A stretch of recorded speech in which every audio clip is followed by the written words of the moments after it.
Hello students, starting with the Indian Contract Act, we will come to the explanation of offer first, then acceptance, how does it become an agreement thereon, and how does the enforceability comes along with the agreement to make it a contract. So starting with the offer. What is an offer? Offer generally means when one person signifies to another his willingness to do or abstain from doing any act, then such act or abstinence is called offer. Now what does this mean? जब एक person किसी दूसरे person को ये signify करे कि वो कोई पर्टिकुलर एक्ट करना चाहता है या ही एब्सटेन्स फ्रॉम डूइंग या वो उस पर्टिकुलर एक्ट को करने के लिए मना कर रहा है, बट वो स्टेटमेंट सिर्फ ऐसे ही नहीं, that statement requires a supporting consent also.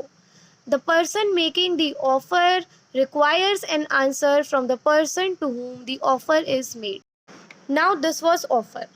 जब सामने वाला पर्सन दैट इज जो ऑफरी है, अगर वो उस ऑफर के लिए एक्सेप्टेंस दे तो offer plus acceptance becomes an agreement. जो पर्सन ऑफर कर रहा है that person is called offeror and the person to whom the offer is made is called offeree. यानी जब ऑफरर को ऑफरी से एक्सेप्टेंस मिल जाती है तो उन दोनों के बीच एक अग्रीमेंट आ जाता है. और अग्रीमेंट अगर एक ऐसे नेचर का है जिसमें अगर किसी भी एक पार्टी ने कोई भी एक्ट फुलफिल नहीं किया और उसको एनफोर्स किया जा सकता है लॉ में, तो an agreement which is enforceable by law is a contract. Here it becomes the definition of a contract. Offer plus acceptance give rise to agreement and the enforceability by law along with the agreement becomes a contract. Now there are some elements of a valid contract which makes a contract valid. We have many elements of a valid contract and presence of consideration is one of those elements. Now what is consideration? Consideration की definition हम जो legal definition है उसके according ही समझेंगे. It is defined under section 2D of Indian Contract Act 1872 as follows.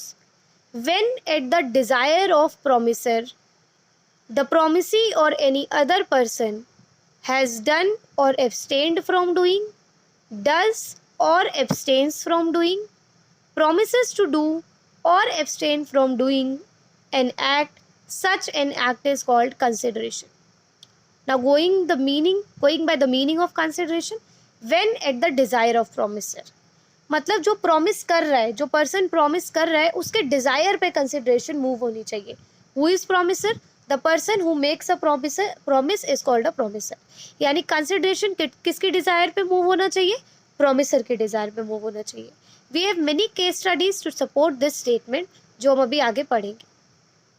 And it says next, promisee और any other person. इसका मतलब है जो कंसिडरेशन है वो वैसे तो प्रॉमिसर के डिजायर पे मूव होना चाहिए, बट वो प्रोमिसी भी दे सकता है कंसिडरेशन या प्रोमिसी के बिहाफ पे कोई अदर पर्सन भी. The person to whom a promise is made is called a promisee. That means जो कंसिडरेशन है वो प्रोमिसी खुद भी दे सकता है और प्रोमिसी के बिहाफ पे कोई और अदर पर्सन भी दे सकता है, बट जो डिज़ायर है वो प्रोमिसर की होनी चाहिए. किसी और के डिज़ायर पे आप कंसिडरेशन मूव नहीं कर सकते. नाउ प्रोमिसी और any other person has done और एब्सटेन फ्रॉम डूइंग, यानी वो कंसिडरेशन का पार्ट अगर ऑलरेडी कर चुका है, डज और एब्सटेन्स फ्रॉम डूइंग अभी प्रेजेंटली कर रहा है, या फिर प्रोमिसेस टू डू और एब्सटेन फ्रॉम डूइंग या वो एक्ट वो फ्यूचर में करेगा, such an act is called consideration. तो कंसिडरेशन की डेफिनेशन को यहाँ पे हम ब्रेक करके पढ़ेंगे. फर्स्ट इज कि कंसिडरेशन प्रोमिसर के डिजायर पे मूव होना चाहिए. सेकेंड इज कंसिडरेशन प्रोमिसी खुद भी दे सकता है या प्रोमिसी के बिहाफ पे कोई और बंदा भी दे सकता है. कंसिडरेशन पास्ट, प्रेजेंट और फ्यूचर तीनों फॉर्म में हो सकती है. हैज़ डन मतलब वो पास्ट फॉर्म में है, डज मतलब वो प्रेजेंट फॉर्म में है और promises to do मतलब वो फ्यूचर फॉर्म में है. Now we will take up a case study to support the statement when at the desire of promisor, जिसका मतलब है कि कंसिडरेशन प्रोमिसर की डिज़ायर पे ही मूव हो सकता है, किसी और पर्सन के डिज़ायर पे नहीं. फॉर एग्जाम्पल ये एक ऑफिसर है, देखो एक छोटा सा ऑफिसर है, इसने कैप पहन रखी है. ये मिस्टर ए है और ये है हमारे मिस्टर बी जो टकले हैं. वैसे मिस्टर ए भी टकले ही हैं. ऑफिसर ने एक ऑर्डर दिया मिस्टर ए को. ऑफिसर ने एक ऑर्डर दिया है मिस्टर ए को कि आप जाके शॉप्स बनवा लो. ठीक है, आप अभी खर्चा कर दो, अपने खर्चे पे शॉप्स बना लो, मैं आपको बाद में पैसे दे दूंगा. ठीक है, तो मिस्टर ए तो खुश हो गया. ठीक है, बाद में पैसे तो मिल जाएंगे, चलो शॉप्स बना लेता हूँ. उसने धड़ाधड़ 6 शॉप्स बना दी और शॉप्स बना के बैठ गया. अब ऑफिसर ने क्या किया, ध्यान से समझनी है case studies to answer the question afterwards. Officer ने क्या किया, मिस्टर ए ने जब शॉप बना दी, ऑफिसर ने एक शॉप उठा के मिस्टर बी को अलॉट कर दिया कि मिस्टर बी ये शॉप तुम रख लो। मिस्टर बी तो बहुत खुश हो गया। मिस्टर बी आया फटाफट और शॉप को ऑक्यूपाई कर लिया। Now the allottee of shop, mister B has occupied the shop. At that time he made a promise to pay certain sum of moneys to mister B. क्या होता है, generally जब हम बहुत खुश होते हैं तो हम प्रोमिस कर देते हैं फटाफट। मिस्टर बी बहुत खुश है। क्यों खुश है वो, क्योंकि उसको तो शॉप मिल गई, उसकी तो बल्ले बल्ले हो गई। उस टाइम पे उसके सामने मिस्टर ए खड़ा है। उस खुशी खुशी में मिस्टर बी ने प्रॉमिस करा मिस्टर ए को, ध्यान से सुनना, मिस्टर ए ने प्रॉमिस किया मिस्टर ए को। तो मिस्टर बी कौन है, प्रॉमिसर है, क्योंकि ये प्रॉमिस कर रहा है। मिस्टर बी ने क्या प्रॉमिसर किया, मिस्टर ए मैं तुम्हें इसके बदले पैसे दूंगा, मेरे को शॉप मिली है, मैं इसके बदले तुम्हें पैसे दूंगा।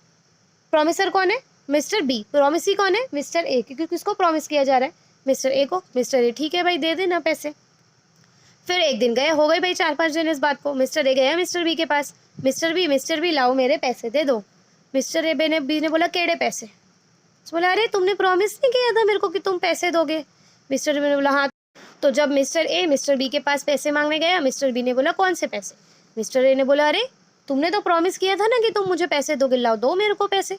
मिस्टर बी ने बोला अरे प्रॉमिसेस तो होती तोड़ने के लिए, मैंने उस टाइम प्रॉमिस कर दिया, मैं खुश था, अब मेरा नहीं मन तुम्हें पैसे देने के, जाओ यहाँ से। मिस्टर ए हो गया गुस्सा। मिस्टर ए ने बोला कि अब तू देख, अब मैं कैसे ये केस कोर्ट में लेके जाता हूँ।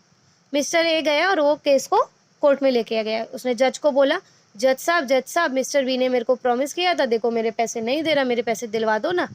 जज ने बोला वो पागल है क्या, तूने कंसिडरेशन का चैप्टर नहीं पढ़ा कॉन्ट्रैक्ट एक्ट में। उसने बोला हाँ पढ़ा है, तो ध्यान से नहीं पढ़ा होगा। उसने बोला क्यों, ठीक है चल। मिस्टर जज ने पूछा मिस्टर ए से, ठीक है तुम मुझसे पैसे मांग रहे हो, ठीक है पहले मिस्टर ए की बात सुनी जाएगी, मिस्टर बी की बात भी सुनी जाएगी। मिस्टर ए ने बोला, मिस्टर बी ए ने तो अपना ग्राउंड बता दिया कि उसने मेरे को प्रॉमिस किया था, वो पैसे देने से मना कर रहा है। फिर मिस्टर बी से पूछा गया तुम्हें क्या दुख है।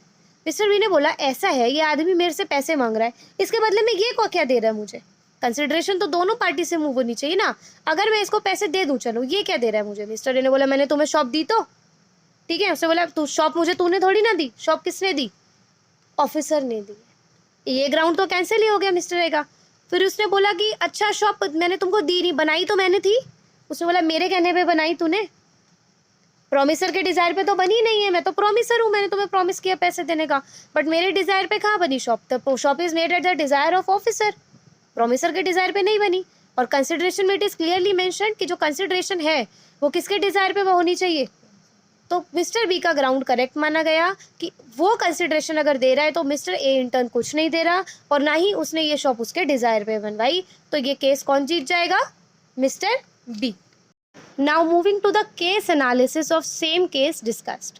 Who promise to pay, mister A promiser था, उसने प्रॉमिस किया कि मैं मिस्टर बी को पे करूंगा, और B mister B was promising. Mister A ने जाके मिस्टर बी से पैसे मांगे कि तुमने मुझे प्रॉमिस किया था, लाओ दो पैसे, ठीक है। अब मिस्टर बी ये कह रहा है कि मैं अगर इसको पैसे देता हूँ वो तो मेरी तरफ से कंसिडरेशन हो जाएगा, चलो ये मेरे को क्या दे रहा है बंदा, ठीक है। मिस्टर ए ने अगर ये बोल दिया कि मैं शॉप दे रहा हूँ तो उसकी बात गलत हो जाएगी, क्योंकि शॉप तो उसने देनी नहीं है, शॉप कौन दे रहा है, ऑफिसर दे रहा है मिस्टर बी को। फिर अगर ये भी पूछा जाए, मिस्टर ए चलो रो रो के बोल दे कि मैंने तो शॉप बना दी तुम्हारे कहने पे, अब तुम मुझे पैसे नहीं दे रहे, तो मिस्टर बी क्या बोलेगा, मेरे कहने पे थोड़ी ना बनाई है, तुमने तो ऑफिसर के कहने पे बनाई है, मेरा तो भाई रोल ही नहीं है, ठीक है। जो शॉप को अलॉट है, एक तो ऑफिसर ने अलॉट करी ना, उसके डिजायर पे बनी है, मिस्टर बी के डिजायर पे। तो जो फेमस केस लॉ है उसका नाम है दुर्गा प्रसाद वर्सेस बलदेव, ठीक है। और यहाँ पे जो केस जीतता है वो है मिस्टर बी। मिस्टर बी को आप बलदेव मानेंगे और मिस्टर ए को दुर्गा प्रसाद। अब आते हैं एक बहुत इंटरेस्टिंग केस लॉ पे, that relates to the statement promisee और any other person. I am again repeating, promisee और एनी अदर पर्सन का मतलब है कि जो कंसिडरेशन है वो प्रोमिसी भी दे सकता है या उसके बिहाफ पे कोई और अदर पर्सन भी दे सकता है।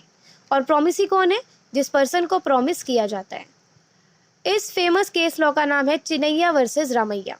देखो एक ये बुढ़िया आंटी है, ओल्ड लेडी है, ये अपनी बेटी, इनकी एक निकम्मी बेटी है, ये इसको प्रॉपर्टी ट्रांसफ़र कर रही है, ठीक है। उनको पता है उनकी बेटी निकम्मी है, काम दाम तो करेगी नहीं, कम से कम ये प्रॉपर्टी लेके कुछ कमा खा लेगी, इन्होंने इसको प्रॉपर्टी ट्रांसफ़र कर दी।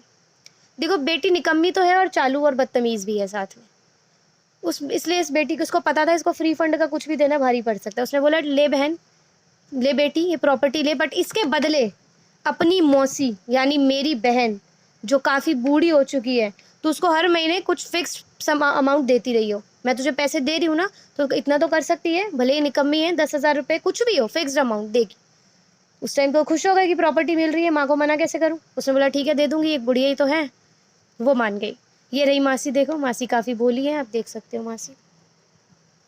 चलो, मासी भी खुश, बेटी भी खुश और बुढ़िया भी खुश। अब क्या होता है, 1-2 महीने तक इस निकम्मी बेटी ने मौसी को पैसे ट्रांसफ़र करे। ले बुढ़िया 10,000, ले बुढ़िया 10,000, 3 महीने तक ऐसा चला। 4th मंथ में बुढ़िया आई बेटी के पास, जब इसके पास पैसे नहीं। बेटी तुम पैसे क्यों नहीं देने आई? उसने बोला चल, 3 महीने तक नाटक खत्म, अब मेरी माँ ऊपर पहुंच चुकी है, इसकी माँ मर चुकी 3 महीने बाद। अब वो खुश है बहुत कि अब मेरे को कोई प्रॉमिस नहीं पे करना पड़ेगा। उस मासी ने बोला ठीक है पैसे नहीं देने, अब तू देख बेटा, तेरे निकम्मी बनती तो मैं निकालूं।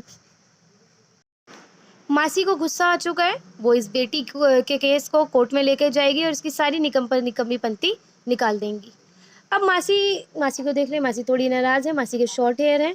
हाँ, अब मासी कोर्ट में जाए इससे पहले हम ये जान लेते हैं कि इस केस में प्रोमिसर और प्रोमिसी कौन है। सी, प्रोमिसर हमारी निकम्मी बेटी है जो प्रॉमिस कर रही है मासी को कि वो हर मंथ उनको एक फिक्स्ड अमाउंट ऑफ मनी पे करेंगी।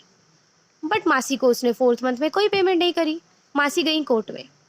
कोर्ट में मासी ने बोला कि जज साहब ऐसा है, ये निकम्मी बेटी, इसने मेरे को प्रॉमिस किया था अमाउंट पे करने को, but now she is denying. जज ने दोनों को बुलाया, मौसी को भी बुला लिया, बेटी को भी बुला लिया। पहले बेटी से पूछा, हाँ भाई बेटी क्यों नहीं दे रही तुम उसको पैसे? उसने बोला अच्छा मैं इसको हर महीने पैसे देती रहूँ, बट ये बुढ़िया क्या दे रही है मेरे को इसके बदले? उसने बोला जज साहब ऐसा है, मैं भले ही बुढ़िया हूँ पर पढ़ी लिखी हूँ, इसकी तरह निकम्मी नहीं हूँ जो 12th फेल होकर बैठ गई। मैंने लॉ भी पढ़ी हुई है, मुझे पता है कि मैं प्रॉमिसी हूँ और कंसिडरेशन प्रॉमिसी और किसी अदर पर्सन के थ्रू भी ट्रांसफ़र हो सकती है। तो मेरी बहन ऑलरेडी इसको प्रॉपर्टी दे चुकी है इस बात के बदले। तो कंसिडरेशन जज साहब प्रॉमिसी यानी मैं या मेरे बिहाफ पे कोई भी पर्सन दे सकता है ना, तो मैं तो अपने पार्ट का कंसिडरेशन दे चुकी हूँ already, why she not paying? तो इस केस में डॉटर की निकम्मीपंती एक्चुअली में निकल जाती है और मासी जीत जाती है। दैट इज कंसिडरेशन में मूव फ्रॉम प्रॉमिसी और any other person. Now consideration can be a past consideration, a present consideration or future consideration, which means consideration can be something which is already paid or executed, which is to be executed in case of future consideration, or which is being executed in case of present consideration. Consideration may be past, present or future. Now talking about the adequacy of consideration. In order to be a contract for valid, consideration की presence important है, not it's adequacy. Law कभी भी ये नहीं जज करने वाला कि कंसिडरेशन का अमाउंट एडिक्वेट है या इनएडिक्वेट है। एक रीजनेबल कंसिडरेशन का होना is enough to make a contract valid. For example ये मिस्टर ए है, आप मिस्टर ए को देख सकते हैं, ही इज़ क्यूट। उसने मिस्टर बी को कार सोल्ड करी for ₹50,000। Later on A came to know that market value जो है उस कार की वो तो 3 लाख है, मैंने तो 50,000 में बेच दी। अब मिस्टर ए रोने लग गया। जब मिस्टर ए रोने लग गया और वो इस केस को कोर्ट में लेके जाता है, then the law held that consideration must be present. It is immaterial कि कंसिडरेशन एडिक्वेट है या इनएडिक्वेट है। लॉ ये बोलेगा ये आपने डिसाइड करना था ना कि रीजनेबल अमाउंट हो, अब आप ये चीज़ लेके यहाँ पे नहीं आ सकते। कंसिडरेशन कॉन्ट्रैक्ट में है तो हम कॉन्ट्रैक्ट को वैलिड मानेंगे। कंसिडरेशन की प्रेजेंस इंपॉर्टेंट है, not it's adequacy. Second is consideration must not B illusory, it must B of something of value. अगर आपको कोई बोल रहा है कि मैं आपके लिए चांद तारे तोड़ लाऊंगा, तो वो कंसिडरेशन इल्यूजरी है, ये कोई ऐसा नहीं है जिसके साथ कोई वैल्यू अटैच करे। It must be something to which law attaches some value, it must not be an uncertain thing.